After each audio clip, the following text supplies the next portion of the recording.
of power. Good afternoon, sir. This is our report.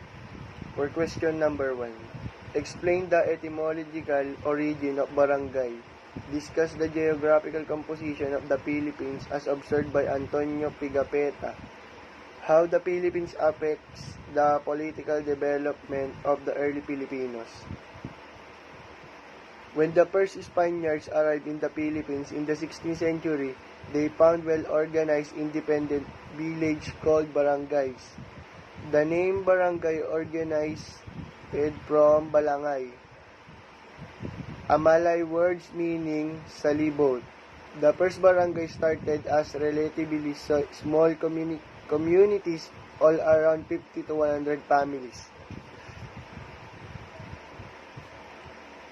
The Philippines is an archipelago comprised of 7,107 islands in the South China, Philippines, Sulu, and Celebes Sea, along with the Luzon Strait. The topography of the island is mostly mountainous with narrow to large coastal lowlands depending on the island.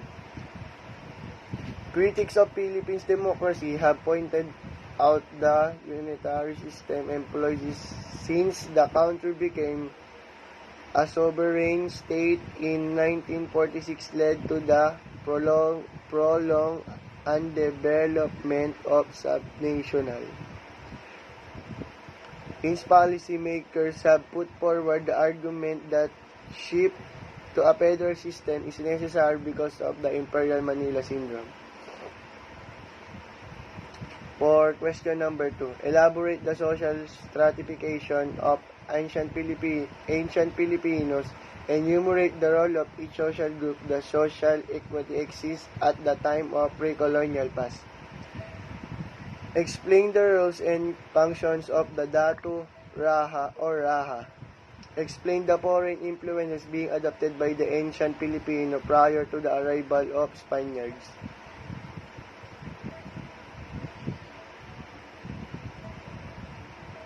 There were 4 social classes in ancient Filipino society: the chiefs, noble, freemen, and the slaves.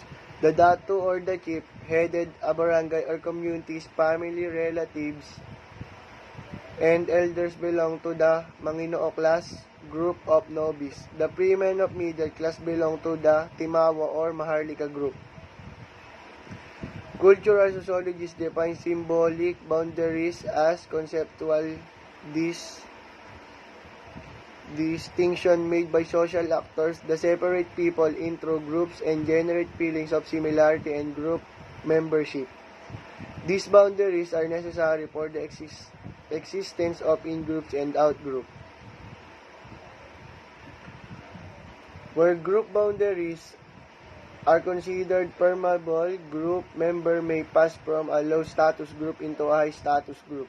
Individuals are more likely to engage individual nobility strategies. The cultural achievements of pre-colonial Philippines include those covered by the prehistory and early history. The Philippines archipelagos inhabitants the indigenous forebears of today's Filipino people. Datu or Babaylan is the title of chief sovereign prince and monarchs throughout the Philippine archipelago. The title is still used today, especially in Mindanao, Sulu, and Palawan, but it was used much more extensively in early Philippine history, particularly in the region of Central and Southern Luzon, the Visayas, and Mindanao. Other titles still used today are Lakan or Luzon, Apu in Central and Northern Luzon, Sultan and Ra, especially Mindanao, Sulu, and Palawan. However, the major language being taught in the Philippines is Tagalog. There are 3 major cultures that impacted the Filipino culture heavily: Chinese, Spanish, and American. History played a critical role in the evolution of Filipino cultural life, affecting their character and how they think act. For question number 5, discuss the historical error rectified by Jose Rizal on the description of ancient Filipino cultural and tradition as mentioned by Antonio Morgan's account on his book, Suceso de las Islas Filipinas, enumerate at least 5 misconceptions by the Spanish historians. Philippine Study Historical and Ethnographic Viewpoints is an international refereed journal that publishes scholarly articles and other materials on the history of Philippines and its people, both in the homeland and overseas.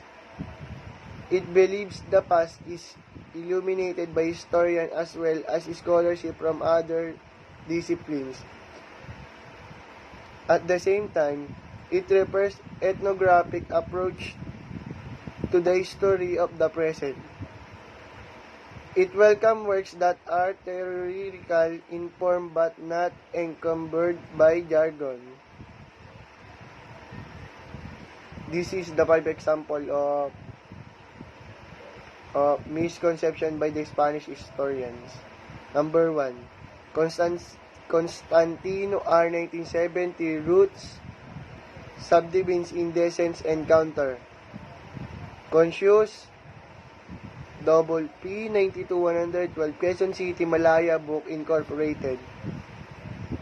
Constantino R. 1970, The Filipino Elite and Discount and Counter. Consciousness, Double P, 113-124, Quezon City, Malaya Book, Incorporated. Constantino R. 1975, The Philippine APAS Visited Quezon City, Tala Publishing Services. Constantino R. 1978, The Philippines, A Continuing Past, Quezon City, Foundation of National Studies. Constantino R. 1970, Veneration Without Understanding is Decent, Tala Publishing Service. And that's all, sir. Thank you. Hi, I'm Michael Cedric Santos, and I will answer number 3 and 4. Enumerate some of the norms and customs being practiced by the ancient Filipinos when it comes to courtship and marriage tradition. And this is my answer. There's a lot of examples of different norms and customs being practiced by the ancient Filipinos in terms of courtship and marriage. Some of them are the man needs to work for the family of his girl, like cutting woods for cooking. They need to get some water from the well or lake and bring to the girl's family. The man needs to serve the family or the girl in order to get her. This also serves as the proof that the man loves the girl. And this is the number 4 question. Describe the clothing and dress code being prepped by various indigenous group based on the document showcased in the Boxer Code. Explain the significance and purpose of tattooing in the Visayan tradition as elaborate in the said ancient documents. So now answer number 4. There are a lot of indigenous tribes in the country. Most of the indigenous clothing are based on their culture and its very clothing has a meaning. For example, is the clothing of the Tagalogs are based on their class, and also the clothing of their wife are based on their class. Another example is the Zambal clothing. Their clothing was based on their work because most of the Zambales men live because of the forest and killing animals like pig or cow or dog for them to eat. The tattooing part was based on the people they were killed.